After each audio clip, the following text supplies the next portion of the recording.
Hey, Nikki. Hey, Selena. God, like Danger Mouse high. Do you know who Danger Mouse is? I do. Okay. Is he the one that wears the helmet? Or does he just have a cape? Superman, but a mouse. Okay. But I guess dangerous. That's his name. Anyways, most mouses are dangerous. I don't know. I saw an Instagram reel, and it was a field mouse on the top of someone's finger, and it was the cutest thing I ever saw. No, I'm going to show it to you. Okay. I promise you'll think it's cute. I didn't even know it was a mouse. That tiny scares me more because it gets stuck in your ear and lost in your brain. I don't think it's tiny enough to get in your ear. Okay. Yes, okay. It's good. I thought it was going to be like what are they, sugar flyers? Oh, those are cute. Or is it gliders. Yeah. No. Welcome to the Sweet Tea and TV podcast, where we talk about field mouses. And gliders. Mices. Mises. Meesy mices. So what I thought we would do... What's that? ...is we would do James Lipton's questionnaire from inside the actor's studio. Okay. So this is where he like asks all like the really famous actors the same questions. Are you going to ask it in his voice? I don't think I can go that low. Oh, well then. Maybe I can do like that, like that tempo or something. At a minimum, could you do like an NPR voice? Oh, Make it feel intimate. Oh, God. Gotta warm up the instrument. No. Oh, no. Just remember, at least you don't live with me. You know, feel bad for Casey. Feel bad for the person who has to deal with this all the time. Okay. Nikki. Yes. What is your favorite word? Oh, good Lord. Oh, that's a good question. It is a good question. And then you probably like want to follow up with a why. But you don't have to. But why it's my favorite word. Yeah, not like is why your favorite word. I've been thinking lately as we were doing the Proust survey that I just don't even ask follow-up questions. Like, I just interpret the question immediately how I interpret it and go on. You're much more strategic about the way you answer the question. You sort of dissect the question. And so I thought you were pointing that out. Do you think it's training? I don't know. Because I'm an English minor. Oh. And I was taught to overanalyze everything. I mean, analyze. Well, I was a journalism major, so well, I really too. feel like maybe I should be questioning a thing or two. Wasn't good at it. I think I've just been trained. Girls should not ask too many questions. Oh, no. Well, here you ask every question you want. But sometimes, like, you want to open the can of worms. You know Are we limiting it to the English language? No. I wouldn't pick a word outside of the English language, but that felt like a good question to ask. Oh, okay. I'm not... What would that be? I want to say I'm not linguist, but... Multilingual? Well, no, I mean, like sexist against language. Oh. I'm linguist. I'm not anti-linguist. Why are you so linguist? Oh. This is all just me killing time. Do you want me to just say mine, then? I would, yeah. Loquacious. Do you know what is so funny? I was thinking of that word. Really? No, yes. When you said favorite word, that word popped into mind for me. And I don't know if it's because you said word, and so I was thinking wordy and loquacious. That word popped into my mind. That's funny. I think it's kind of beautiful. That is a beautiful word. Yeah. And I like all the, like, long words. You know? I like something that really, like, takes a while. It takes its time. Mm-hmm. You feel it on the back of your tongue and on the front. Mm-hmm. Okay. Save that. Gosh, my favorite word and words I use all the time, I guess, are two different things. Well, but maybe not. I say literally and obviously all the time. Yeah. Literally all the time. Literally. Oh my God, I don't have a good answer to this. Why didn't you give me this question off air so I could think about it? It's amazing. It's uncanny. Why didn't I? Because I said, I'll do it live. We'll do it live! Well, we're here now. But not really. It's not live. Pickle. Peter Piper. Challenging. Sweater. Oh. Cuddles. Do you know what I love? I love when British people say literature. Okay. I love that. Yeah. Literature. Because, like, anything could be literature. Yeah. Like, Have you read the latest Harry Potter? It's pure literature. Yeah, so it's just like sophisticated. It's sophisticated. Sure. But you could pretty much say any word in a British accent. I'm going to love it. And it sounds like, yeah, not every It British sounds accent. loquacious, you know? Like it just sounds like mellifluous. That's a good word. Ooh. Mellifluous. That's a good word. Yeah, that sounds like something that could really bring out my stutter. Oh. Oh, no. Speaking of stutters, Yeah? this episode? It felt a little stuttery for you? Just the men talking in general. Oh, yeah. Was it a transition? I don't know. With it, sure. Are we ready to transition? Do you have another James Lipton question for me? Well, I did. I was going to ask, go ahead. what is your least favorite word? Moist. Oh, for sure. Generally speaking, I think we all agree on that. I mean, I don't know everybody does, but I think it's like, it's up there. I have a lot of like vulgar words that I hate. Oh, it's going to be a real you-know-what show when we get to favorite cuss word, because that is a famous question from the James Lipton survey. Oh, is that right? Wrap your mind around that. Okay. Well, I have a lot of words that are cuss words or like vulgar words that I don't like. I think moist should be a cuss word. I just think we need to have a social contract that says we just don't say it. Right, and if you're talking about cake, it's soft. It's just soft. Wet. That's... Liquidy. This is all bad. Moist. Okay. So see, I'm just gonna say moist. Yeah, I get that. Ah, What a terrible word. it's not great. You mean the word moist? Yeah, and then like pretty much anything that Mwah. like degrades people. Any words Yeah, that fall in that. sure. Like poo poo on those words. You know what I'm saying? Poo poo on those words. And Also maybe poo poo. poo-poo. Gene. Okay, speaking of poo-poo, the human piles of poo in this episode. This is season 2, episode 22, the season finale. I get series finale and season finale mixed up an alarming amount. Reservations for 8. That's the one. A romantic ski weekend at a rustic cabin turns into a war of the sexes when the ladies of sugar bakers and their boyfriends are sidelined by an avalanche. IMDb says the ladies take their boyfriends, and in Suzanne's case, ex-husband, on a skiing trip in the mountains of North Carolina where an avalanche snows them in. Tensions flare up enough to turn into a major battle in the war between men and women. This aired March 28, 1988. Written yet again by LBT. Directed yet again by Hal Holbrook. So, There we are. general reactions. Okay, so I did have this down as a general reaction, but you could probably also classify it as a stray. But here it is. So we don't get Anthony in the season finales. He just carries the luggage. Yeah. Got it. Yeah. Okay. That's my first general reaction. What do you have? I'm going to start with kind of a stray. Okay. Because you did. I couldn't figure out how often avalanches happen in North Carolina. Dude, that is something that I have notated at least 3 times in this document. Really? Okay. Yes. Did you look it up? It did. It We'll go led ahead me and talk down. about It led me down a rabbit hole of like, I was just like, people North really Carolina? ski in North Carolina, and like, there's Well, enough. so yes. Right. I found that out. I had no idea. Because they pump in snow. Right. So there aren't really avalanches.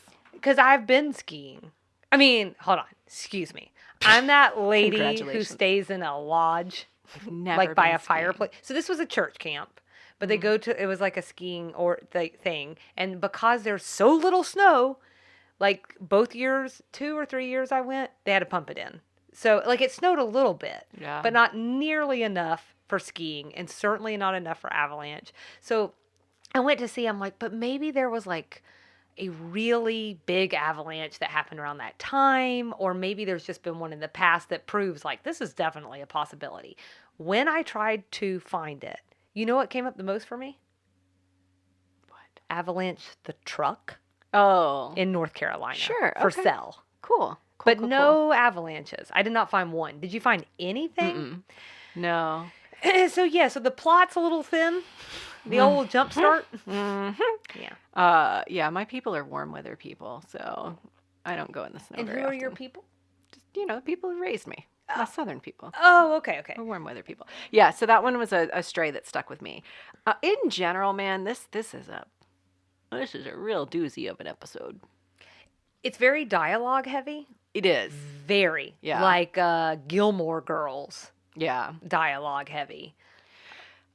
So first reaction is I tend to love men versus women plot lines and storylines. I love when a comic gives his like a male comic gives observations of his wife or like marriage. Generally, it's really funny to me. I just usually think, I think there can be really clear differences. And so I think it's funny when people point them out. Did you think that this was funny? No. Angry? Yes. Yeah. And so this is my second general reaction, which you can't see this, but I'm drawing an asterisk in the air. Oh, I thought you were drawing a 4. Oh, sorry. Yeah, get that right. Who's to say? Yeah. LBT wrote it. It was written by a woman. Mm-hmm. And so I found myself getting really incensed at these men. And then I was like, wait a minute. Not even men writing this. And like, so these are like her female version of what men would say. Well, we have had this conversation before, but it's this idea of like, we don't know when she's getting outside help or like, so there's been some plots that have revolved around like race and was she seeking out input on that? We don't know. Yeah. Did she have her husband weigh in on these arguments? We don't know. But I certainly understand where you're coming from, this idea of like, if it is fairly one-sided, we don't really know what these individuals would have said. Although I guess then you could say that for every plot of every television show ever. Yeah. Yeah. So I chose to split this sort of episode out. When we usually do like general observations, then we do what we liked and what we didn't like. We're splitting it up by lines that we liked because it's super dialogue heavy. And there were some lines that really resonated with me, and there were some lines that just really irritated the bejeebus out of me. Yeah. So I'm definitely have that as well.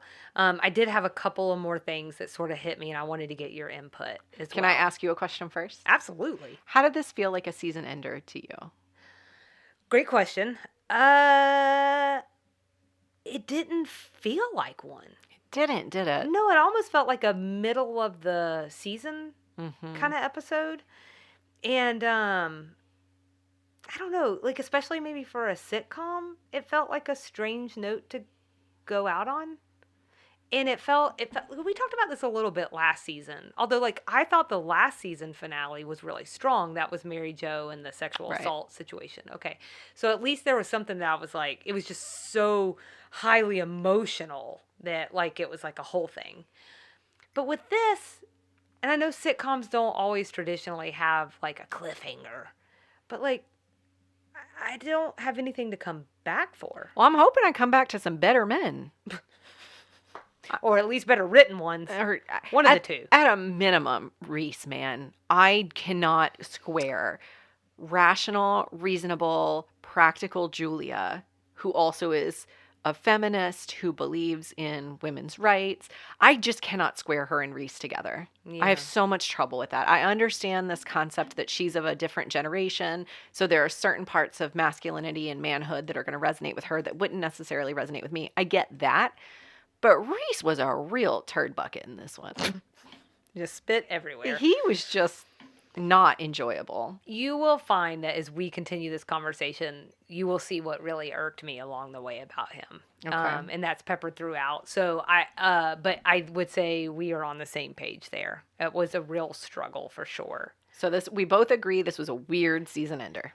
Yeah, it almost feels like even the last episode, Ted Bear, would have been like a good walk away. If you're not going to leave us with a cliffhanger, at least leave us with something that feels resolute. And this episode, maybe intentionally so, I don't know where we're going next season, but maybe intentionally so, this one almost felt open-ended because there were no words exchanged in the last scene. Can I give like a... No. The answer is no. I don't care what the question is. I'm sorry. Like a breakthrough to next season, because I know what the first episode is about. Are you going to spoiler alert it? So, spoiler alert, come back in 32 seconds, maybe. 20. Just hit forward 26.5. once. Hit forward twice because it's me. Hit forward 3 times because I'm going to sit here and talk about forwarding. You want to tell them how to forward? Yeah. She almost did. She couldn't help herself. You figure it out on your own. Anyway. That goes against every bone in her body. I will not do it. So they're going on a group vacation. Okay. So it just feels weird that we're leaving on a group vacation, but I think it's like summertime and they're going on another group vacation. So Isn't that again, weird? maybe it's open-ended. The guys are kind of There's nothing. jerkwads. We leave the season open. Maybe there's some resolution. Can we go back and I want to say that wad is also a not favorite word for me. Wad's not a good word. And actually, not great. when you mentioned Wadsworth in the last episode, I giggled a little bit to myself because his name always makes me laugh. Well. Can I ask my question? I guess. Okay. We are. I mean, you could say no.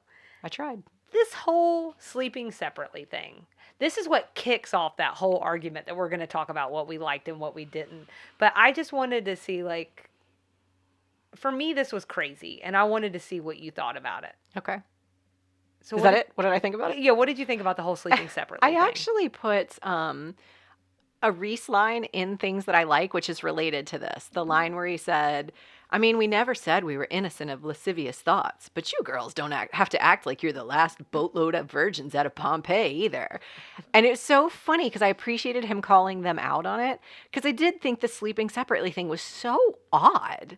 They're clearly all in active sexual relationships. Full-grown adults. Yeah. Nobody would expect anyone in this group, with the exception maybe of Charlene, to be virginal in any way. And only Charlene because she's just so naive, not because I know anything else about her sex life or her romantic life.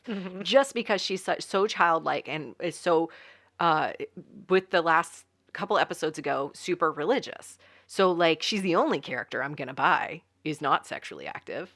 And I Right. still think she is because she's in her early 30s with a guy. And in an episode they had about them, they actually alluded to them having sex. So I don't even buy that. So I thought it was silly. Yeah, it's exactly what this whole idea, this whole pretense, it just seems like it's verging on some kind of false morality. Yeah. And that is sometimes that thing that we've talked about with Julia before that's like, she says something along the lines of, Maintaining some semblance of decorum. thank you. What? Why'd she pronounce it that way? Just there's like 18 things, right? Yeah, that was so weird. But yeah, so it comes back to this whole thing with her where she just has these really strict rules. And this is a great example of one that makes not a lick of sense. Yeah. And like ruins their whole weekend. Right. Like it's that thing you lean into and makes everybody miserable. And it's a control thing, right? Because before they got there, Julia and Mary Jo did this separately. It was talked about that they have assigned girls to sleep with girls, these are their words, and boys to sleep with boys. So even like they're Infantilizing. Thank you. Yeah. We have like 3 episodes where this exact same thing happens. I'm like, So I also can't imagine going on a trip with friends and putting my husband, I guess none of these people are married, I guess, but like telling my husband, you're going to go sleep with so-and-so, the other guy. The guys aren't shacking up in a room together. That has never happened. Yeah. As long as I've been friends with my friends. Right. And I guess like coming back to what you were saying about this as a finale, just in general with this as an episode, I wasn't exactly sure what to walk away with. Like, oh yeah. Was it that men and women kind of hate each other, but gosh darn it, at the end of the day, we just want to slow dance, weirdly. Men hate women more. They just they just genuinely don't like us, is what I took away from this episode. But women are so weak that we're drawn to that. Yeah. Like Julia says at one point, like, I love men. I love this man. And he's literally the worst character in the entire episode. On his worst behavior. Yeah. I also just kind of like want to stretch myself to think a little bit about like what this episode would look like today. And it was not diverse at all. Right? It's all straight white couples of like means. And so I just kind of thought that what might be more like interesting today is to see like some diversity in that group and how those couples might butt up against each other. What do those arguments look like? What do those differences look like? So I thought that would be like a nice change for today. And then I've got, I've got some stray observations. Go for it. Okay. How about it? Okay. I'll just be over here talking with myself. Turn off my mic and eat some more cereal. Nope, because I've got a question for you. So there's a lot of talk in the beginning about packing, and I just wanted to know, are you an overpacker?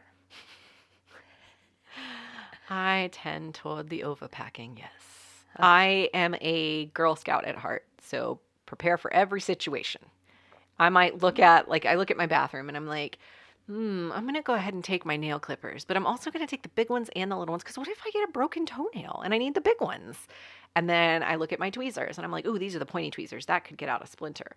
Oh, but these are the flat edge ones. And if there's an incident, and so it snowballs. So I start packing, fun fact, like a week before we go anywhere, because that gives me time to do my first pack, which is ideal world, and then scale way back to what's reasonable. And is this ideal Nikki?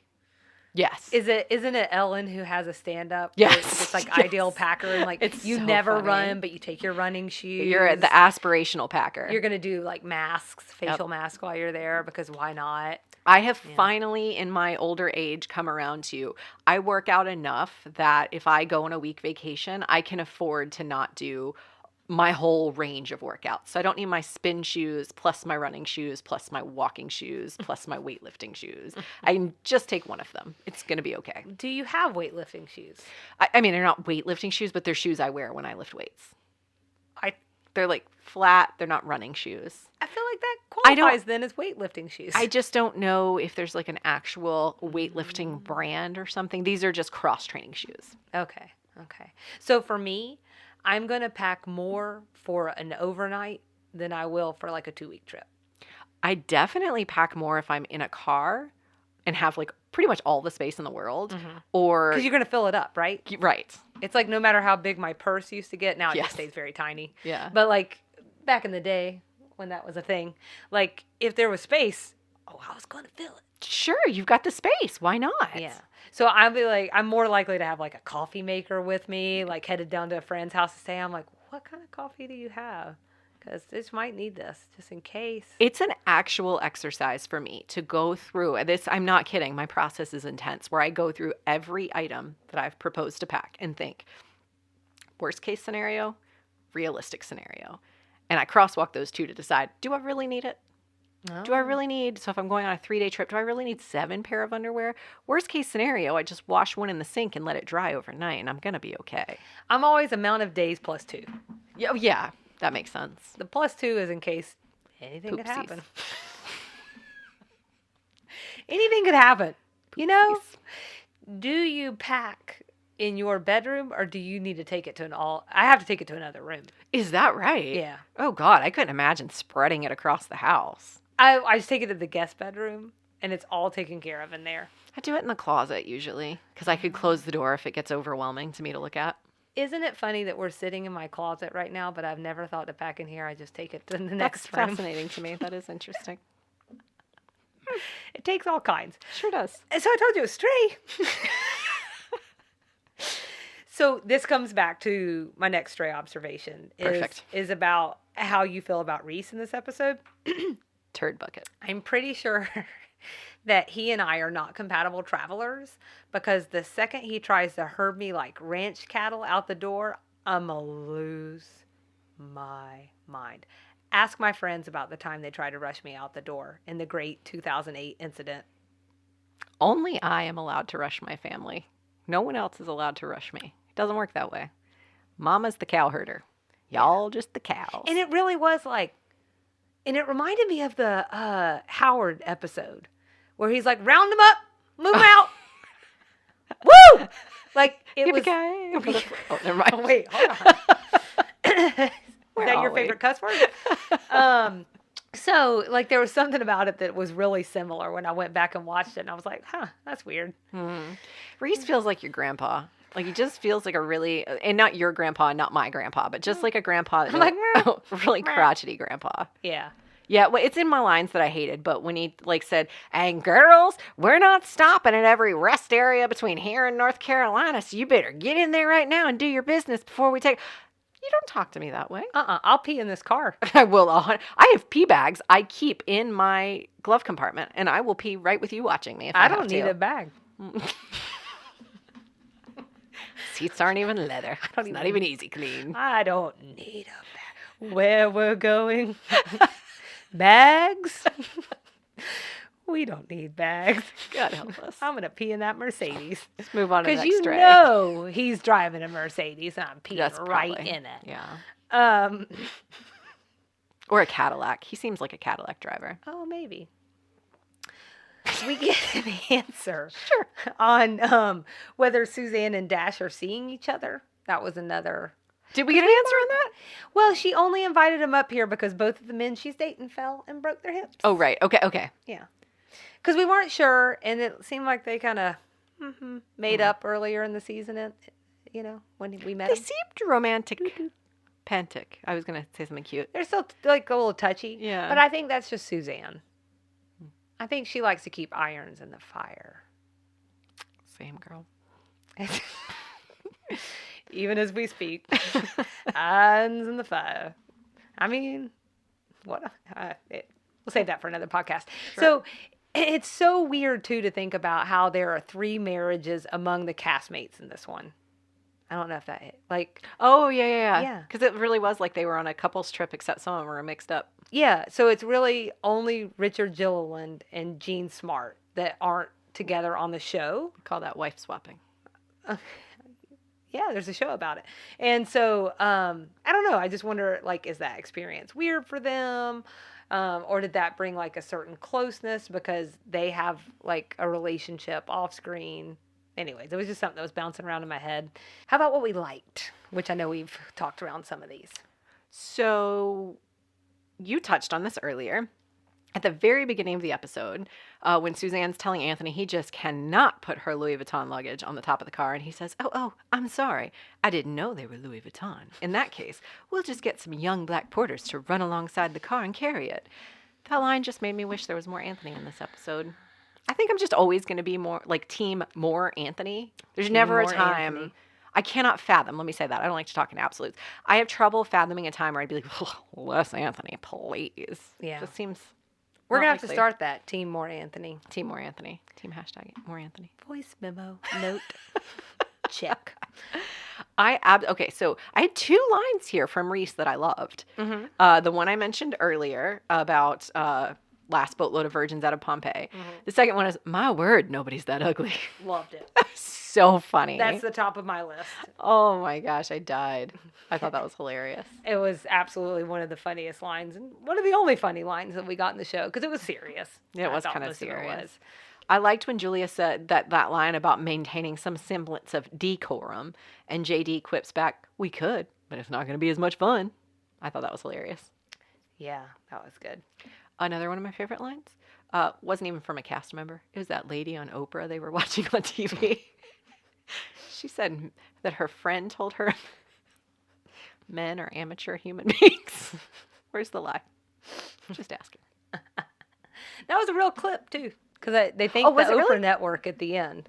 Oh. Because I was like, I bet it's not even really Oprah because they would have had to pay her or something. Oh, right. And then it had a little thing Oh, at the end. I was funny. like, well, there you go, it's a real clip. I feel like I'm dominating this. Do you have some lines you liked? Well, I guess have Julia's tirade, just by the way. I think was definitely a top for me Yeah. because I do actually think that was one of the more. Okay, hold on. Let me take a step back and say that what sort of struck me a little bit is that some of the arguments here are dated. Some of the arguments are stereotypical enough that you still recognize them for sure today. Yeah. Her argument actually struck me as still highly relevant today. So you want to talk about that since we're already talking about it? I have, Julia shuts it down like a total boss. She really did. Yeah, she really did. So she's accused. They say, in case you haven't noticed, there's a war going on out there. I had a quarter for every time I heard that. And they say, and you women started it. And she says, oh, no, we did not. But that's a typical male attitude. Now, the truth is that we women haven't had enough power or money or confidence to start much of anything, but we sure as heck get the blame for everything. And I'll tell you something else. I love men. In particular, I love this one. But you cannot ignore history. And history has shown that in general, it has been the men who have done the raping and the robbing and the killing and the warmongering for the last 2,000 years. It has been the men who have done the pillaging and the beheading and the subjugating of whole races into slavery. It has been the men who have done the lawmaking and the money making and most of the mischief making. So if the world isn't quite what you had in mind, you only have yourselves to thank. It wasn't, in my opinion, it wasn't hateful. No, your interpretation, though, is much more sing-songy. Oh. Because Julia's all like, and it was the blah, blah, blah, blah, blah. But you know what? It didn't sound angry to me. She sounded very like, because at the end, did you see how she kind of sits down like triumphantly and kind of, Yeah. Yeah, it did. I agree. It wasn't angry. It's just, I think she has such a very specific melody. So she's saying, I'm no Dixie Carter. Sorry about that. You're Nick and Maze. But I'll say, like, I can identify with men feeling like, I kind of get that, like, women just hate us so much and they're always honest about blah, blah, blah. I understand. I can get that could get a little old after a while. That actually felt based in truth, though. Like, all of those things are things that men have done. And, like, if you'd like to call out all the ways women have destroyed humanity, I'd listen to that argument. But just crack open the 2 pages in the history books where we are. Oh, right. Good point. Just show us. Fair. So, yeah, I thought it was strong. It was real strong. It was really well done. And I didn't feel, I just feel like it's really important to say it didn't feel angry. You're right. She did look triumphant at the end, but it didn't feel spiteful or accusatory. Passionate. Just like, let's just put some facts on the table. I'm just going to slam the microphone while I do it.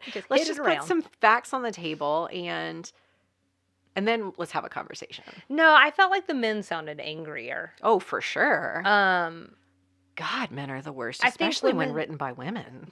So it's so difficult. I think the women sounded more frustrated and tired.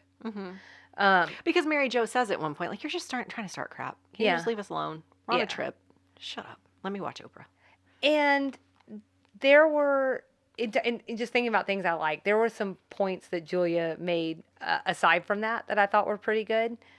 She tells Dash that you can be strong and masculine, but also sensitive and vulnerable. Women do it all the time. And all I thought was, amen, sister. So I did want to tack onto that in all fairness. I think maybe we've talked about this here, or you and I have separately maybe, but young boys, especially in the past, and probably still somewhat in today's day and age, are like taught not to cry. To be emotional. I push Landon over all the time, and I'm like, just try crying, you little loser. I do it all the time. Cry and see what happens. Just push you down the staircase. So, I think though, because of that, like, that's what I'm saying, like more so in the past, but I just can't imagine with some of the other things I hear in some places that it's not happening in any household anywhere, sure. Right? Yeah. That later down the line, then women are surprised that men can't be vulnerable with them, right? Yes. And so I do think that is a part of this conversation and this idea, only to say, I think we have to give everyone both the space and the opportunity to be fully emotionally evolved people.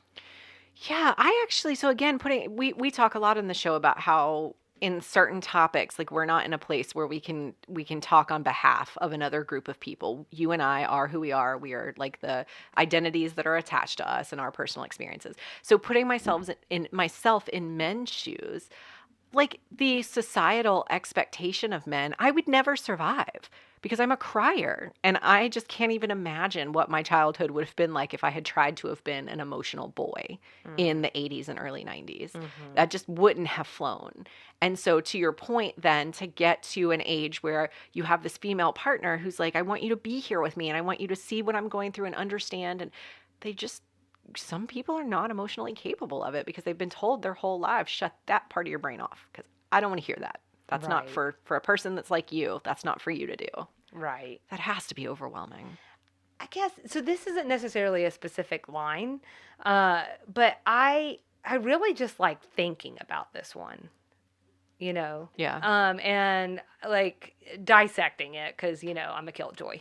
And so, yes, As yes. one does. As one does. As one does. This one's hard not to dissect, though.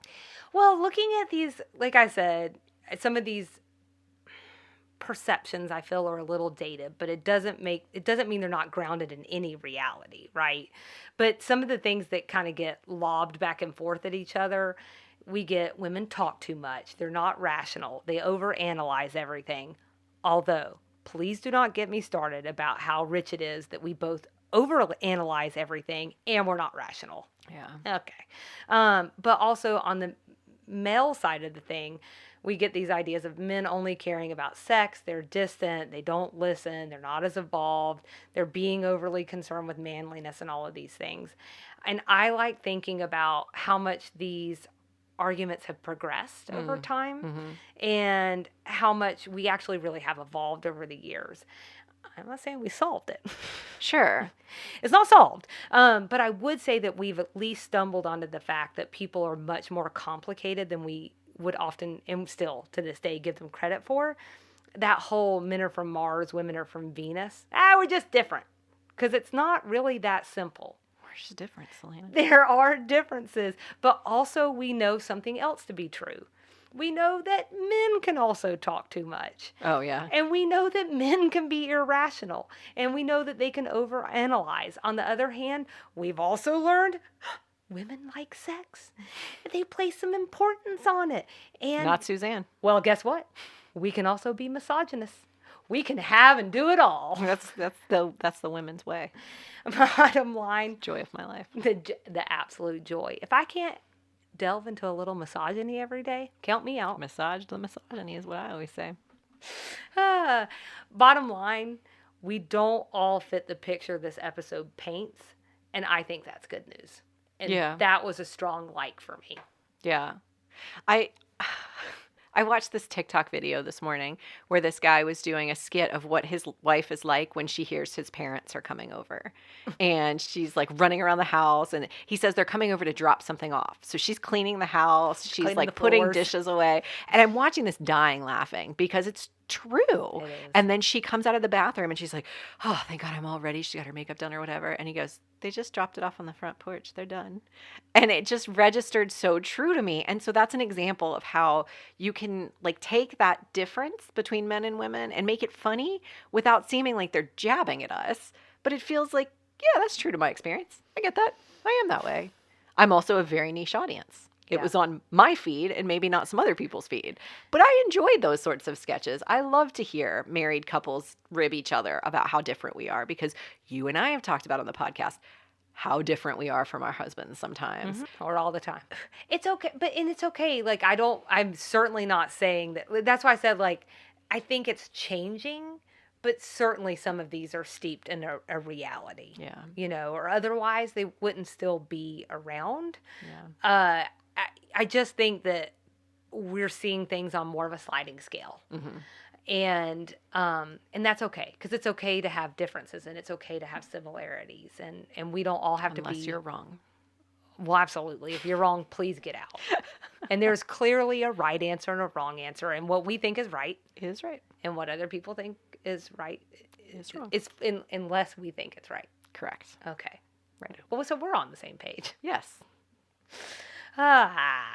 Do we want to talk about things that we didn't like?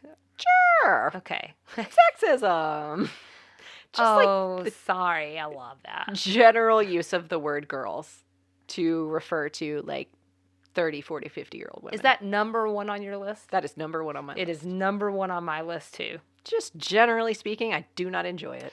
So I have here, before we even get to North Carolina, I was over Reese. Before we left Sugar Bakers, I was over Reese. Yeah.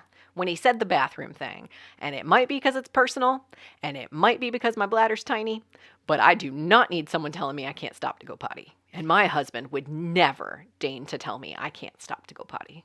No. He would say, we're passing through a big city. Do you want me to go ahead and stop so you can go to the restroom? Because I don't think we're going to have another chance for a little while. I'm going to tell you, too, that I think Reese probably has a prostate issue, and I think they're stopping frequently at his age. That's what I think. I don't believe that he's not stopping to use the bathroom.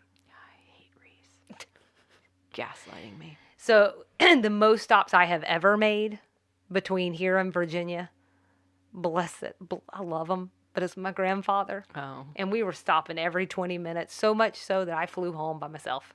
Oh, yeah, that's a lot of stops. I finally, I was like, Dad, can I just use my flight privileges and fly home? Because I too long of a drive. I can't I saw every McDonald's from here to Virginia. It's tough. Yeah. People have body issues, and we don't need to call them out on it. It's the bottom line. Unless you're my grandfather, apparently. I'm going to say, Sure. there was nothing wrong with him. He's just older. He just had to be. It's fine. I just didn't want to be there for it anymore. That's all. Right before you got in the car, you say, now, ladies, we will not be stopping at every restroom. I will have you know that when I was 19, we went to Miami and on spring break. With your grandparents? No. Oh, okay. With some girlfriends. Okay. Actually, we were 18. 3 of us were 18. 1 of us was 21. The 21-year-old female turned around to us and said, ladies, we will not be stopping from here to Miami. Do you understand me? We are getting to Miami toot sweet. And we were not allowed to stop the entire time. So. And you said toot. And sweet. I also hated when Julia said, I like Phil Donahue. I think he's as sharp and incisive as Ted Koppel. So Reese responds with, yeah, well, I think he's a woman. That's the mentality, man. That's the mentality. He should be so lucky. Yeah. That just drove me crazy. That was my last line I really hated. I hated Dash quoting Samuel Johnson. Oh. Nature has given women so much power. The law has very wisely given them little. Oh, yeah, Dash. Well, up yours. And then also, I like Dash. Did you say you like Dash? I like Dash. I gave him a pass on that one because that's literature. That's not Dash. And I was wondering if that was telling us who he was. But what was really great, actually, is Julia shot him the death beams. She gave him the old, what's it for? Just with the old eyeballs. And she just stared through him. And then he went, not that I feel that way. Right. And shrunk down. I was like, that's right. So, actually, as you're saying that, one thing I noticed was the men sort of, and Reese was the ringleader. He's the oldest. He should know better. But he was the ringleader. I think he really egged them on. So I hold nothing, honestly, and you might hate me for saying this. I hold nothing against JD and Dash Goff because I think they were egged on by You think they were getting riled? They were getting riled. Because even the man whose name I should know because he's going to become really important to Charlie and Bill. Colonel Bill? They started pulling Bill in. They got him in the laser beams and started pulling him in. And he whipped it right back around. So it's all Reese's fault is the bottom line. I think he was definitely the worst. I think he was the worst. There is something in the cut lines, though, that kind of irked me with JD. I think it's him that said But it was cut. It doesn't count. It doesn't even count. It's as if I'm nothing if not objective. I can really bring you around. The only other thing that I had was this argument that they gave that women are trained to boost men's egos from the time they're basically in elementary school, and this is a tactical maneuver to manipulate men. Oh, sure. So, so I was only 3 when this episode came out. Not even 3 yet. And I was much younger. So much younger. So much further away from 3 months. 3 months. But anyways, I think that there is a little bit of truth to that in previous generations. But I think that's lessening as women actually have the ability to have power of their own that they don't get through a man. And even still, I really hate it a lot. Tactical maneuver feels really unfair.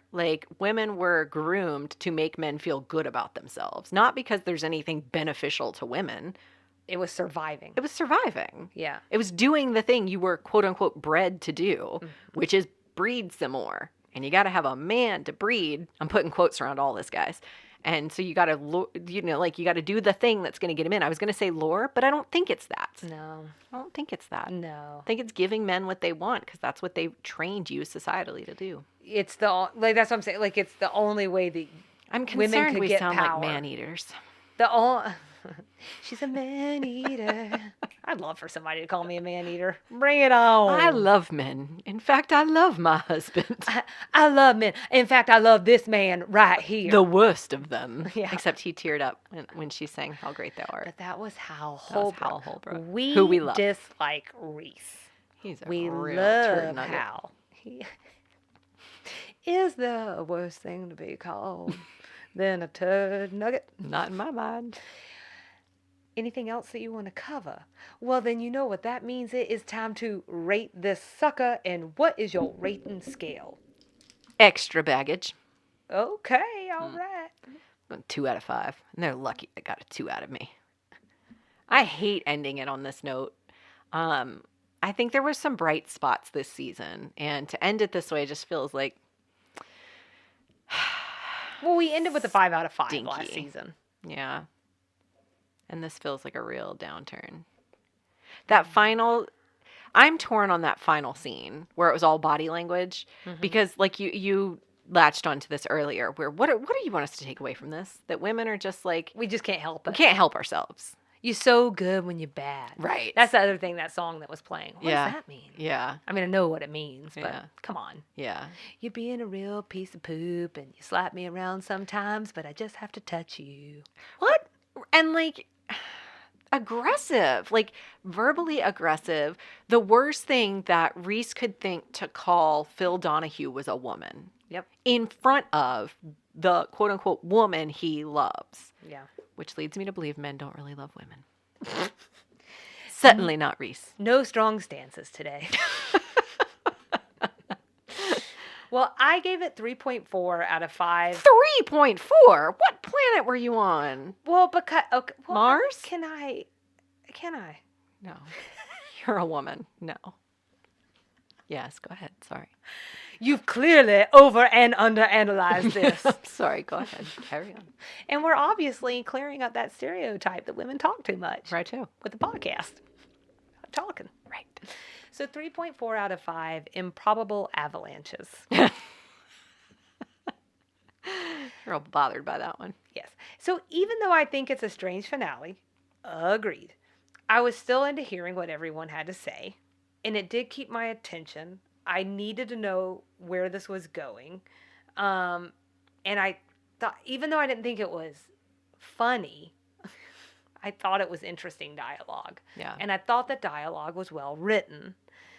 And like I said earlier, I like this idea that something, even if it's bothersome, it got me thinking. Sure. And if That's a good something point. gets me thinking and it makes me want to sit down here, like I've been excited for you to come over and hear what you It's just thought. because you love me. Because I love you and because I love to hear what you have to say about this show. And this one in particular, I was like, we got to unpack this. And to me, that is the measure of a 3.4 kind of episode. Generous, I say. References? Phil Donahue. What's that under? Combinations? Combination. Okay. 80s/unknown. Obviously, I know Phil Donahue. I know of the Phil Donahue Show. But for folks who don't, his television program was the first talk show format that included audience participation. The show had a 29-year run on national television that began in Dayton, Ohio in 1967 and ended in New York City in 1996. He's been called the king of daytime talk. He's one of the most influential talk show hosts. And Oprah Winfrey, I included this because she was included in the episode. Oprah Winfrey has stated if it weren't for Phil Donahue, there would have been no Oprah show. So It's also just, I think it's such a time capsule. The 80s and the 90s were all about talk shows. Yeah. You know, and I don't know that to be the case anymore. Like, who is it? Rachel Ray, She has like but these are morning times, right? Drew Barrymore. Is that on TV or is that just think so. digital? Oh, I thought it was just. I think so. Okay. Well, Oh, guess I should have done some research. me too. Before I just- said, uh-huh. I didn't think it. I think you're right. I think talk shows were much more widely watched. And I think that's just, again, we've had this All those conversation women before. were at home, sitting around, twiddling their thumbs. Just pregnant and barefoot. 2 accomplishments. 2 big uns. Man-eating. Oh. Anything else from the 80s? You're So Good When You're Bad. That was the song playing at the end of the episode. Oh, I'm glad you looked that up. 1982 country song by Charlie Pride. Incidentally, he passed away in December 2020. Charlie Pride was one of 3 African American members of the Grand Ole Opry, the others being DeFord Bailey and Darius Rucker of Hootie and the Blowfish fame. He was inducted into the Country Music Hall of Fame in 2000. Ah, So that was a real song, and it was by a real artist. yeah. That's it. All right. I think you covered all of my 80s as well, so we're all good there. The only thing I'll say about Oprah is that 80s Oprah is different than the like GOAT that we know today. And I do mean greatest of all time, to be clear. She was super young in her career. Yeah, and I think it was just like, I mean, she was well known, but I just not at quite the level. Like, she has her own channel, you know. She had the Oprah's book club. Like, just She's a magazine. I mean, she is like the woman. She's weirdly a polarizing figure, I think. She's incredibly popular, so a ton of people must love her. But I was taking a quiz online the other day of like people who you assume have really great reputations in like the public arena. Oprah was not quite as high as I would have expected. Once I put in my answer, her rating wasn't as high as I would have expected for Oprah Winfrey. Like I sort of assumed 90% of people love her. Sure. It was more in the order of like 40. Really? That is lower than I would have thought. And it was BuzzFeed, so it wasn't like a Oh, yeah. representative of an audience that wouldn't love Oprah for some reason. Sure. So I don't know. Oh, also, I lied. Ted Koppel. Oh, He was the Nightline anchor from 1980 to 2005, and that does feel pretty squarely in the start of an 80s reference. oh yeah. I was gonna say a really big window too. Oh, yeah, also that. Also a long career. Southern things? We had a University of Arkansas reference when Reese was small talking with Dash at the lodge. Indeed. And where is that ski lodge that's not in Southern California? They were in North Carolina, so that's another Southern reference. Oh, that's right. And then Suzanne referring to makeup as cosmetics. I don't know why it feels Southern. My Southern references aren't always foolproof. But this one is. There was a phrase used, and that just sticks in my craw. I'm sorry, that's Southern. That was definitely developed here in the South. Okay. References we would need to talk about? Hot buttered rum. Oh, wow, okay. This actually came up for me in a real conversation recently. I've never heard of this until 2 months ago. And I have to file this under poorly named things. This makes me think of butterscotch. I don't know what I'm imagining, but it is not a mixed drink containing rum, butter, hot water, or cider, a sweetener, and like cinnamon, nutmeg, and cloves. I don't know what I think it is, but it was not that. It's especially popular in the fall and winter and is traditionally associated with the holiday season. In the United States, the drink has a lengthy history that dates back to colonial days. During that time, many families had their own individual recipes, and early Americans believed rum to be nutritious and a strengthener of the body. It's good for your bones. Rum? Yes, rum bones. So wait, you were confused that hot butter rum has butter and rum in it? I expected the butter and rum. Yeah. I don't know what else I was It sounds expecting. delicious to me. Ugh, Doesn't mixing sound good to you? cider. I don't like cider very much. But it also, I one do. time I visited a friend in a very cold place, Rhode Island, and I had Wassail? mulled wine. Oh. Ugh, it was so bad. Alcohol is, in my opinion, not delicious, but I drink it because sometimes it's good. Sometimes, like, once you've had a couple sips, it's good. I'm not trying to drink hot alcohol. Oh. See, that's right up my alley. Blah. Blah. But that's because those are all my favorite spices, too. Oh, and not in a drink. Oh, I can't. I love molding spices. So, sorry. I I'm tried sad. chai tea several years ago after swearing I wouldn't like it, and I really like chai tea. Love chai. So I might be missing the boat on this because the person How old were you? when I had chai tea? No. When you have mulled wine. Oh, 26, 27, 28. Give it another shot. I You may don't- have come around the bend. It's But just- if it is a heat thing, It's a for heat you, thing. What about sangria? I just don't find these I to be don't worlds love apart. sangria. Okay. just may not be for you. It's just not. It's all right. You know what? It's for somebody else. I mean, I can live with it. Yeah. I'm cool with it. I guess glue wine's pretty much the same thing. This is what's served in like the Christmas markets. It's German. Oh, okay. Yeah. Not actually wine of glue. Or is it? Or is it, you know? I also had to look up the family in the Grapes of Wrath going skiing. You mentioned this when we recorded an episode recently. Sorry, I think I wrote my notes weird. But he says we're like the family in the Grapes of Wrath. I'm just trying to imagine the Depression era I family. know, I don't know why I said that. They're just picking up from the Dust Bowl and heading to the This gets ski to slopes. true confession time. I've never actually read the Grapes of Wrath, so for all I know, they're out skiing. No, I know what it's about. I've never actually read it. So in case you're like me and you haven't actually read it, it's by American realist John Steinbeck, and it was published in 1939. It won the National Book Award and the Pulitzer Prize for fiction. It's set in the Great Depression. It focuses on the Joads, a poor family of tenant farmers driven from their Oklahoma home by drought, economic hardship, agricultural industry changes, and bank foreclosures, also called the Dust Bowl. Due to their nearly hopeless situation, and in part because they're trapped in the Dust Bowl, the Joads set out for California along with thousands of other Okies seeking jobs, land, dignity, and a future. So I can only imagine their wagon or cart was weighed down with their possessions. Right, which is, I think, what it was supposed to evoke. I had a couple of thoughts about this reference, which was one Reese is old. Damn, that reference was old, even for them.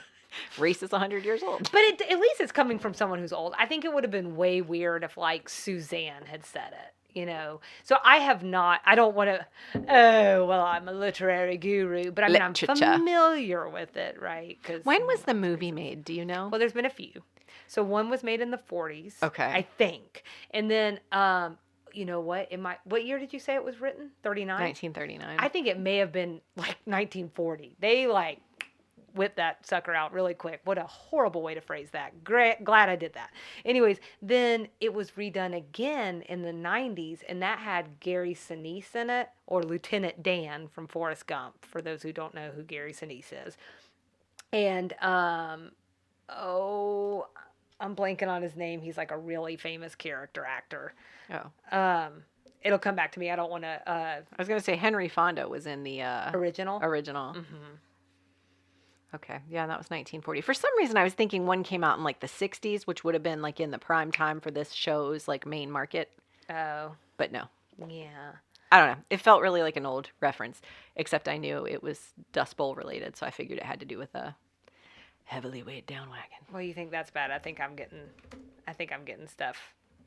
Yeah, I'm sorry. I got this confused. The one I'm thinking of is also written by John Steinbeck, but the actual thing is Of Mice and Men. Oh, right. Which means that the reference that I did, haven't read that. The reference that I gave last time about Lenny accidentally killing the bunny by petting it too hard is from Of Mice and Men. It's not from Grapes of Wrath. So I screwed all of that up. Great. Update.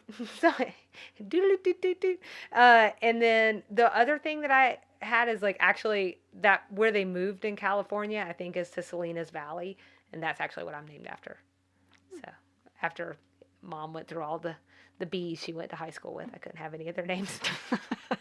Bop, boop, bop, Selena. All right. I also looked up Samuel Johnson. Mm. I get all of the English guys confused. It just all starts He to was run the guy that together. was in Snakes on a Plane, right? Yes, absolutely. Samuel Jackson. English writer. Right. Literature. Literature. So did you know who he was? Oh, literature. That's the extent. Well, but you're going to say it, and I'm going to be like, oh, right. I did. I thought he was going to be like an Enlightenment period guy or something. See, I would have thought like 20s, 30s. Like Grapes of Wrath era. Oh, this is more like 1700s. Oh, you know what? This is what I'm saying. Yeah. If your name's Samuel Johnson, I don't know. He could be from any era. That tracks. Okay. I think I'm on board with you now. He's not good. I'm on board with history. Thank you.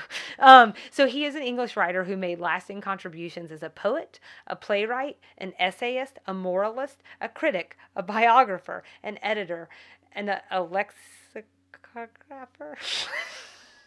Like lexiconographer? Well, doesn't it feel like there should be an N in there, but there's not? I don't have the word in front of me, so I'm going to guess. Lexographer. Lexographer. That sounds good. I like that. Alexa, I feel like I'm going to get myself in trouble. Yeah. So basically, he did all of those things. He was also a sexist, apparently. I was going to say, when you hold women down, you can do a lot of things. You can do so much. Less competition. Feeling bad for Mrs. Johnson. Anyways, he created the most commonly used and imitated dictionary prior to the publication of the Oxford Dictionary, which was in 1928. But for 150 years before that, that was the go-to dictionary. Good for him. I love him. Wonder how he would feel about certain words being included in the dictionary today, like selfie, emoji. He'd probably love it. Sophocles. That was another reference. There were a lot of like highbrow references in this one, I feel like. He's one of 3 ancient Greek tragedians whose plays have survived, and he's most known for Oedipus Rex. And then we also get a Virginia Woolf reference. She is the English writer, considered one of the most important modernist 20th century authors, and a pioneer in the use of stream of consciousness as a narrative device. She's also, sadly, the person who walked into the river with stones in her pocket to drown herself. Very sad. Cut lines. We're not laughing at Virginia Woolf. We're laughing at my transition. This is the transition of the world. When Julia was giving Suzanne a hard time about how she overpacks, they said, that time Mother and Daddy took us to the Grand Canyon, they had to destroy your burro. Well, I'm sorry, but I think I should be entitled to take extra baggage since I don't have a man traveling with me. What does that have to do with it? Well, you have Bill, and Julia has Reese, and Mary Jo has JD, and since Dash is meeting us at the lodge and not taking up space in the car on the way there, I think I should get the little perk of taking some extra baggage. She's not wrong. But secondly, I felt like that provided a little extra context to the setup of the episode. I agree. But also, that's disturbing, right? What's that? Well, that they had to destroy a burro, a donkey, that to kill a donkey, because she put so much burrow, yeah. like a rabbit burrow, like a little nest. Suzanne's burrow, isn't that another word for a donkey? Burra. So what did they destroy? I'm imagining it was like a little nest of stuff that she had piled up. Okay. I thought they killed an animal and said destroyed. That would be sad. And I was very disturbed. That would be sad. There were some conversations between the men that were cut. Mm-hmm. I like how you skipped right over that. No, you're not skipping over it. I said that would be sad. Yeah, go on.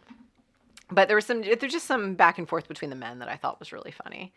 And then after Reese accused women of overanalyzing everything, I guess the Oprah guest said, was it 76 or 77% of the women in your study shared that said men don't listen? And one of the men said, can you believe that? Men don't listen. Listening is what men do best. They never get a chance to talk. I'm guessing Mary Jo maybe says, you seem to be doing all right.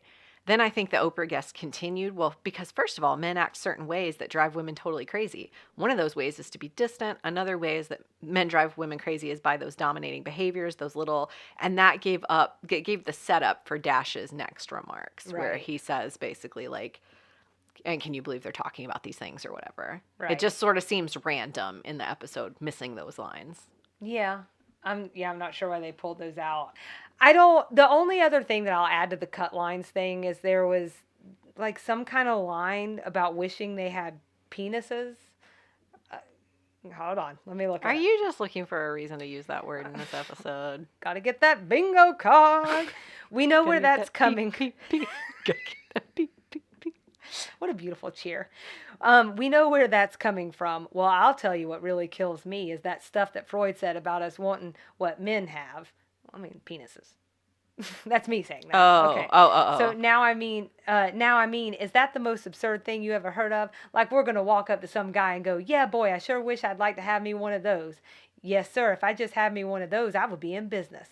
Mary Jo, I do not believe you. You are completely out of control. That's right, and you are not the boss of me. She's drinking some hot buttered rum. She is probably drinking some hot buttered rum. What stood out to me about that line is that him saying that she's out of control. I'm like, really? Why? Wow. This whole conversation's out of control. You're worried about that comment? It's kind of silly. Gotta maintain some decorum. Yep. You ready for next episode? I'm ready. Well. Oh, Next episode, we're going to have one. It's our finale. We did this last season. yeah. Oh, okay. You look like I know, I briefly forgot. Then we're going to take a couple weeks break, and we're going to come back with a special episode. Are you really going to watch Howard the Duck? Well, yeah, I'm going to watch it. I don't know that I'm going to have the same reaction to Howard the Duck that you had to Pretty Woman. Howard But the maybe. Duck. Da-da-da-da-da-da. Well, there's songs. Mm. Hey. So she's going to watch Howard the Duck. So if you didn't listen last season, I watched Pretty Woman for the first time. So you could go back and listen to that episode as sort of like a preview for this one, except it's a totally different movie and a totally different person. But go listen to that episode just so you can listen to that episode. Well, it's Pretty Woman. And then watch Howard the Duck so that you can play along with Selena as she gives us her play-by-play reaction. All you have to do is go pay for it. Oh, right. Yeah, sorry about that. It's worth the money, says someone. We'd love everyone to follow along with us and engage. Instagram and Facebook at Sweet Tea and TV. Email sweetteatvpod@gmail.com. www.sweetteatv.com for our show notes with all of our references. And an excellent season-ending gift that you could give Selena and I is to share the show with a friend. Or leave us a rating and review. We'll take either one. But if you really want to do the most, just Do both. Just do everything. Do both? Really? Yeah. And follow us on social media. Do all the things. So what do we got for extra sugar this week? This week's extra sugar is going to be going out on a light note. You know, this I like light episode notes. was heavy. It was. And so what we want to do is talk about some memories and some fun things to do in the Blue Ridge Mountains. Tying to the North Carolina mountains that may or may not have avalanches. They definitely don't. And you know what that means. What's that, Selena? Somebody's going to prove me wrong, and then we'll see you around the bend. Bye!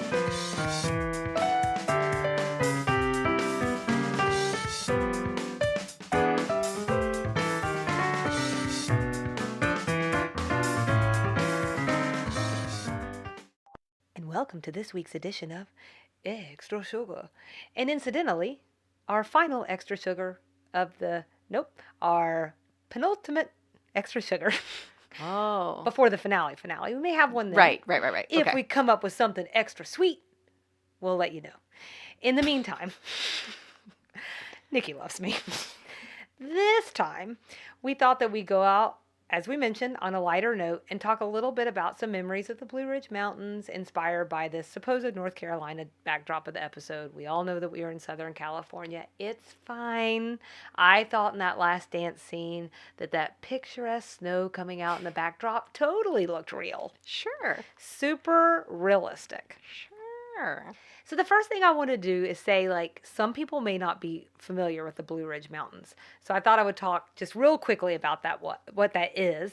And it's a segment of the Appalachian Mountains that extends, someone tells me, 615 miles from Carlisle, Pennsylvania, through parts of Maryland, Virginia, North Carolina, and South Carolina, and all the way down to Mount Oglethorpe, Georgia. Technically, the Great Smokies in Tennessee are also an extension of the Blue Ridge Mountains. So for any reason, if you wanted to talk about Tennessee, good news, Nikki. I'm very glad you did that because I get very confused about the distinction between the Blue Ridge Mountains and the Great Smoky Mountains and the Appalachian Mountains. It's So a thank thing. you for that. It's a thing. So the other thing that gets confusing for people is that in Georgia, we have the city of Blue Ridge. So Right. there's also that guy too. So in case there's any confusion between all these different areas, now you know. I got sad because I actually have some things about more the northern side of the Appalachians that I can't talk about because it's outside of that 615 miles. What are you going to do? Who says you can't talk about it? It's our show, Selena. I guess I could, but I like to put strict rules on myself and You then do. follow them to the letter and then to talk about it. I appreciate that about you. So Nikki, tell me if you disagree, but I feel like in this part of the U.S., if you're planning a trip, it's likely going to fall into one of these two major buckets. You're either headed to the beach. You like how I pointed up for that? You know what? I was expecting you to say something totally different than you did. So perfect. You're either headed to the beach or you're going to the mountains. Correct. And chances are, if you're a Southerner, you're going to land somewhere in Blue Ridge. because it's If you close go by. to the mountains, correct. That's right. If you went to the beach, you went the wrong way. Right. That would I be was disappointing. driving. Let's just drive up, see what happens. See where this thing goes. Maybe I'm going to Jersey Shore. There's a beach there, but it's not a southern beach. That's right. I Yeah. think you would have noticed eventually. Eventually. As a start, I thought we could talk about some of our favorite memories, and I was wondering, can you kick us off with one or two? Yes, and while you were talking, I realized I left off my favorite memory in the Blue Ridge Mountains. Oh. I got engaged in the Blue Ridge Mountains, at the kind of the foothills of the Blue Ridge Mountains, but a place called Pretty Place, or Sims Chapel, which is attached to the YMCA camp. I don't actually know what town it's in, but it's north of Travelers Rest, South Carolina. Okay. And it is literally a chapel built into the mountainside. And there's a cross that you mentioned in an Easter segment recently. You used to go to sunrise service. Mm-hmm. At Easter, you can go to a sunrise service, and the sun rises behind this wooden cross built overlooking the mountains. That's cool. And it's gorgeous. And that's where Kyle proposed to me, because I think it's such a beautiful place. That's so nice. You can get married there, too. We did not, but you can. You could have got married that day. I could have. Maybe I did. I mean, you didn't have the paperwork. You don't know that. Did you? Mm-hmm. Yeah. No, I totally forgot about that. I should have mentioned that. So that was one. Well, now you have, and first. Thank God. The other one is we did a New Year's cabin trip with another couple for a few years. It was a tradition we did for 2 or 3 years to outside Bryson City, North Carolina. Cute. So cute. And we loved doing that. The first year we went and we drove into Cherokee and did New Year's at the Cherokee casino. I want to say Harrah's, but that doesn't feel right. Oh, it might be right. Yeah. So we did New Year's there, and I have strong feelings about Cherokee, strong feelings about the casino, but it was fun. Mm-hmm. It was fun. We haven't been back. That was fun. So we did that for a few years, which was really fun. Yeah, we went to Bryson City not that long ago. Well, kind of now, who knows, after 2020, I don't remember time, but it was before then. I keep saying 2020 and it's 2022. So it's one of those years. But it is super cute, and they've got it feels very traditional in terms of thinking about like a mountain town, because they have like the railroad situation in the middle and like the old timey cars and stuff that you can go inside. Yeah. So that's a cool place. What are some of your favorite memories? So this is like a little tough for me because we're in such close proximity, especially where we sit, to part of Blue Ridge here in Georgia, that like we sort of find ourselves up there a few to several times a year. Mm-hmm. Just because it's just a hop, skip, and it's not even a hop, skip, and a jump. It's just a hop. Right. So, when I think about the Appalachians, I think about it being like majestic and like peaceful and dreamy and rugged. And so I just wanted to say, like, in general, I think there's just something really special about them. And in going to any like mountainous area in this part of the country is just really something special that I think the East Coast offers. And I've been to the Rockies, and I've been to the Sierras, I've been to the Alps, and they are crazy cool. And I'm not taking that away from them, but there is just something about this mountain chain that I just think is really special and wonderful. And if you're in the Smokies and the way that it's smoky, or the reason that it's called Blue Ridge, we didn't talk about that, but it releases some kind of something into the air, and that's what gives it that blue like hue and tint. And I've just stood at some really beautiful places and looked out over that landscape, and it's very peaceful, and I swear I feel like my blood pressure drop or something.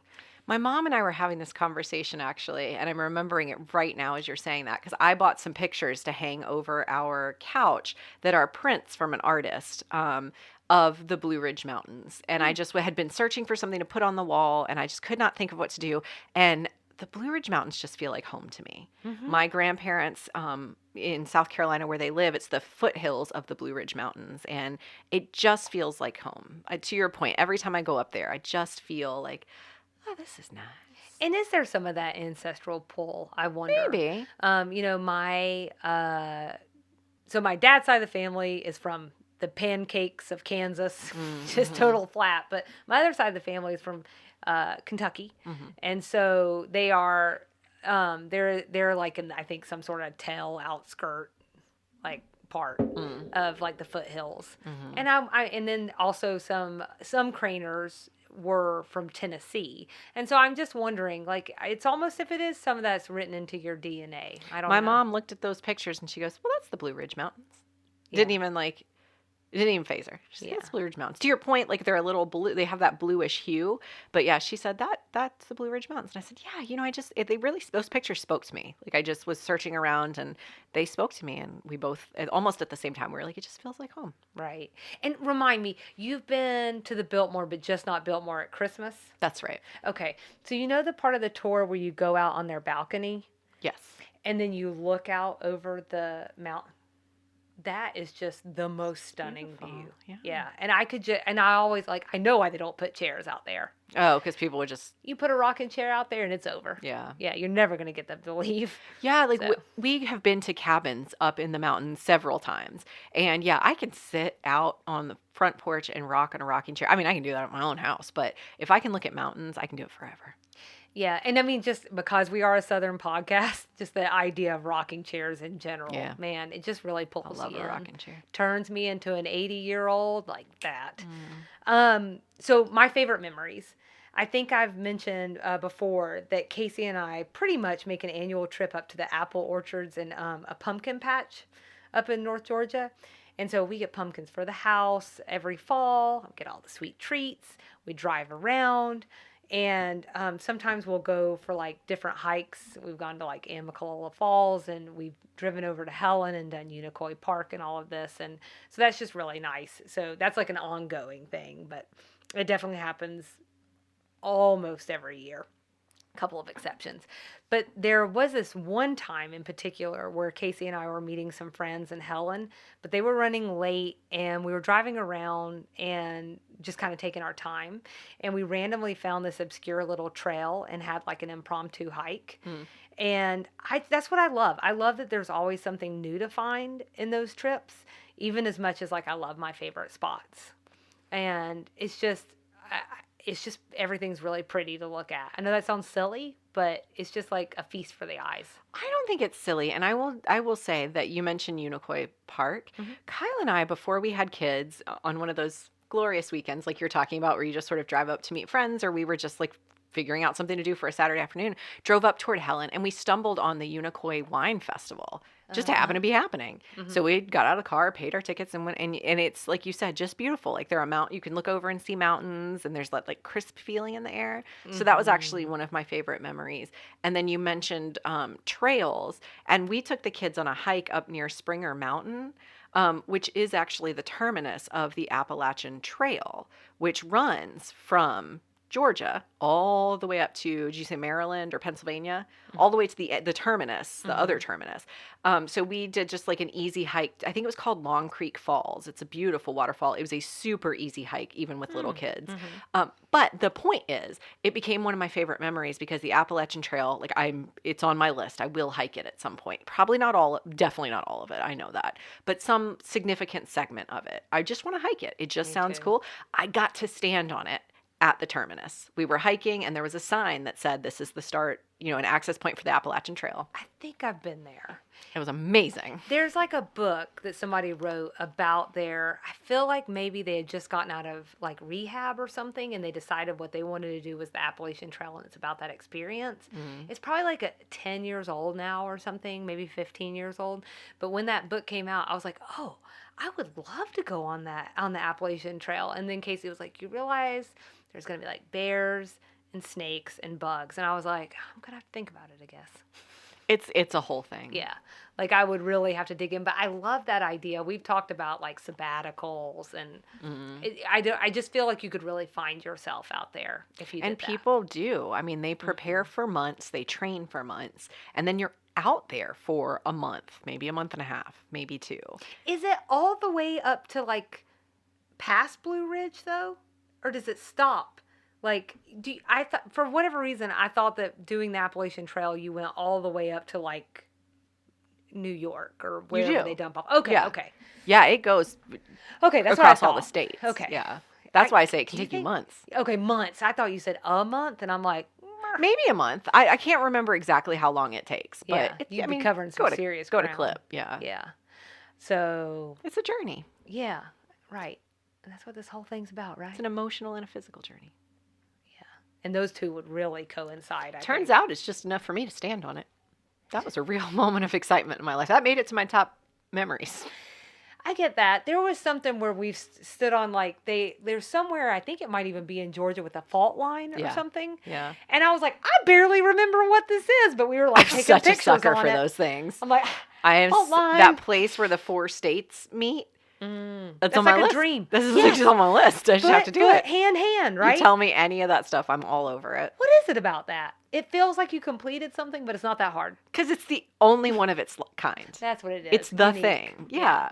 I love those little things. Right. And it feels like string theory or something. I'm in 4 places at once. Oh, yeah. You know, can't always get that.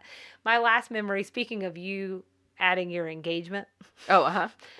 I got married in Dahlonega, which is technically the foothills. So feels like I should throw that one in It's a there. good one. Nikki was there.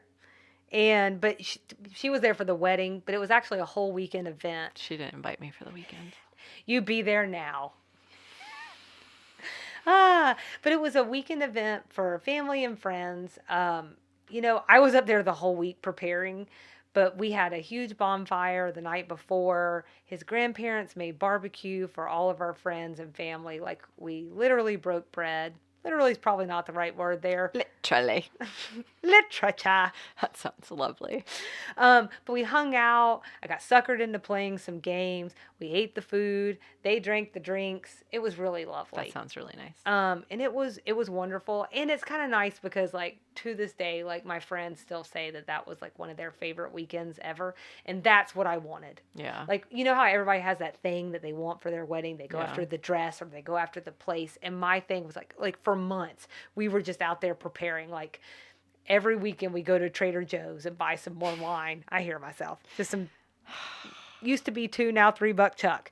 And like we were doing all the things. Like, I wanted to create the best time for people. That was more important to me than me having a good time, was for people to walk away and say, like, hey man, that was an event. When people give up their weekend, which is essentially what a wedding is, no matter where it is, you're giving up some substantial portion of your time It's to true. go celebrate this. And we were asking people to come to Dahlonega. So it wasn't like leaving the state or anything, but it was still a trip. It was a trip. Yeah. It was lovely. It was a nice little drive. And she did it in October, which was really great. That's a good time. I didn't want to be a sweaty bride. I still was. Sure. So that'll show you. Perfect. The last thing I thought we could do is talk about some recommendations. Okay. So for those folks who are listening, and either maybe you're in the Blue Ridge Mountains every day, maybe you've never been, maybe you're considering, wherever you are in your personal journey, we wanted to share some things that you might consider as part of your something. And these are literally, like, for us in the Georgia area, and probably a little bit in the North Carolina and South Carolina area, these can be like day trips. They do not have to, like, if you want to go to the Blue Ridge Mountains, it's not like you have to give up your whole weekend. Right. Like, if you have a free Saturday, you can do these things. Right. So, But if you're in North Carolina, you may not want to come down to the Georgia sure, portion. right. Yeah. So, and I'm terrible with geography, so I can't promise any of these are accessible to you. I'm just going to throw out my recommendations, and you decide what works for you. Yeah. Pretty place, I would absolutely recommend. If you Google it, it should show up. If it doesn't, it's Sims Chapel. Definitely worth a drive, and it's a drive. It's a little treacherous at times. That's definitely worth it. I also, while you were talking about Blue Ridge here in Georgia, it reminded me, we take a Santa Claus train at Christmas time. We take the kids and Santa comes onto the train and whatever. And that's worth it. It's the Blue Ridge Railroad. So that's kind of worth it. So does that start in Blue Ridge City then? It does. Okay. Right there in downtown. Which is super cute. It's right Totally there in worth downtown. it. It's very cute. And it's only a 20-minute ride. I'm going to say, because you're mentioning that, let me go ahead and say that crosses over with my recommendation. Okay. So you Which get is a Blue twofer. Ridge? Yep, it's going to Blue Ridge, the city, and it is it's like a genuine, legitimate looking, cute mountain town. It's everything that you want. They have cute little shops that you can jump in. They have a ton of really nice restaurants.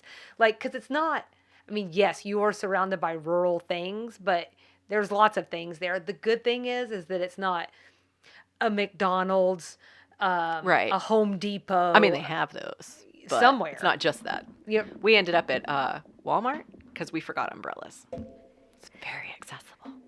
It's also, to the point of going on and seeing Santa on the train, there is the train, and the train is just cute as all get out. It is very cute. And it's literally a scenic train. So the one we take just goes up and just turns right back around. It doesn't take you anywhere. But I think there are other trains that can take you other places. Like there was one that like ends at the North Pole Sure. and brings you back. We didn't do that one because our kids are pretty young. So we thought we didn't want them to lose their attention span. But yeah, anyway, that's cool. Yeah. And then I'll give one specific restaurant recommendation because it's the only one I can think of off the top of my head. It is a good one. It's Harvest on Main. And so if you're looking for something that's like, it's a little, it's not like fine dining or anything, but it is like, Elevated? yes, thank you. Thank you for the words. And then this is so silly, but there's also an awesome barbecue spot. I think it's called Joe's, and it's one of the best Brunswick stews I've ever had. If you're into Brunswick stew, I realize that's not for everyone. I really want to like Brunswick stew, and I just never can. It's not for everyone. It's not for me. Yeah.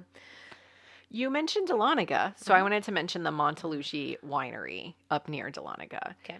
They have a restaurant there, and then of course they have wine. We actually went for a wine festival. We end up there for wine festivals quite often, but this one we went to with friends, and it's a cool place. It's very like Tuscan and Italian feeling. So I think that's a cool like quick weekend. The wine sort of thing. scene in Georgia has been really kicking off for the last several years. I think they've really been trying to do more. Yona Mountain is like one area that I've been to. They also did they were in the process of building it when I went to a wine tasting there, but like it was to be like an Italian villa, and when they do their wine festival, they have like a stomp the grape situation, which I have always wanted to do. Do you know the viral video? Like one of the very first viral videos ever of the woman. It's actually based here in Atlanta. Like Fox 5 or whatever was at Chateau Alon stomping grapes, and she falls over. This sounds familiar. And on camera, yeah. she's like, "Oh, it hurts so bad." Yes. Oh God, that makes me laugh every time. I feel so sorry for that woman. When you said viral, I was like, Lucille Ball? No. Is that considered the first viral video? I don't know. But anyways, so that the thing that made me think about like really trying to up the wine game is they had people from like Napa Valley come out and do like all of the different soil testing and make the soil more similar to the things that they do out west to make the wine like even nicer, because I'm not sure Georgia, without fiddling with the soil a little bit, is exactly right for grapes. I think that's why we've done like muscadine and like the wild fruit wines the most, because we can do those. Yeah, you have to have a very certain like pH and all that, some such. Right. It's all science sciencey. and whatnot. Yeah. All that science. On that note, though, I mentioned we went to the Unicoi. Kyle and I just stumbled on the Unicoi Wine Festival. I can't tell if they're still happening. It sort of seems like maybe they're on pause or something. But the I feel like I'm saying that weird. Unicoi Wine Trail is definitely a thing. It's like 6 vineyards in North Georgia. And there's like you can take a shuttle or a bus, takes you amongst the vineyards if you want to plan like a weekend with your friends. So if you want to try Georgia wine, that's one way to do it. Cool. I had hiking on the list. So this actually extends out of Georgia. Literally anything that you can hike in North Carolina and Asheville, do it. If there's something there, you will love it. It's some of the best hiking I've ever done. Also, Cloudland Canyon. I think I've plugged that before, but it's so great it's worth saying again. I mean, really, really, really spectacular views, really, really spectacular waterfall. I promise you won't be disappointed. And then my annual trek spots, I thought I'd mention those as well. Burt's Pumpkin Patch. It's just really... Super crowded. Well, that is my disclaimer. So thank you. That is very fair. I have a disclaimer at the end that says, like, heads up, it's busy from the late summer to fall, and you got to be okay with that. Yeah. So there are definitely times where we've gone there. Pick your day. That's what I would say. Pick your day. If for some reason you have the ability to go on a weekday, that's probably more ideal. The weekends get squishy, but they do have the most unique pumpkins, like more like unique colors, sizes, things that you can't get as many places. I will say it's easier to go to Kroger now and get a blue pumpkin, but 10 years ago you couldn't do that. Also, if you have kids, it's great. They've got the hay rides, they've got treats up there. They have like a little store on site and all of that. And then they also have like a little stream that runs down the side with a covered bridge situation and some picnicking areas. So you can make a whole thing out of it. And then I'll also say Mercier's Orchard is my favorite out of all the apple places. Um, it's got these like really picturesque rolling hills that are dropped right behind like a water reservoir that basically looks like a beautiful pond. And you can go out there and walk around it. We've had picnics with some of my friends out there before. Before Ashley moved to Ireland, we made a special trip up there and really just enjoyed the views and being together, and it was wonderful. You can go apple picking there, of course. And then the storefront there is actually pretty darn good, and they have lots of different treats and foods and jarred items and all of the things. Cideries are obviously a big deal now, and so they have an on-site cidery where you can do tastings as well. Did I ever tell you that that's where we took Landon's birthday pictures a few years ago? I remember y'all going up there. I like to the kids' birthdays. I like to do sort of a scenic outdoor because they both have birthdays that fall at a good weather time. So yeah, we went up to Mercier and just walked around the little reservoir and took pictures, and it was great. Isn't it Highly nice? recommend.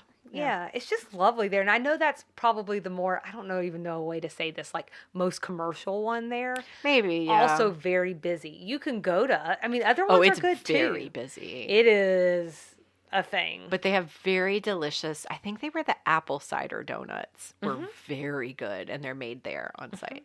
Yeah, I think they're really known for their like ham pies. Hand pies. I yeah. thought you said ham pies, and I was like, I think That I would sounds better. like that. I would love to Sounds have like a ham a hot pie. pocket.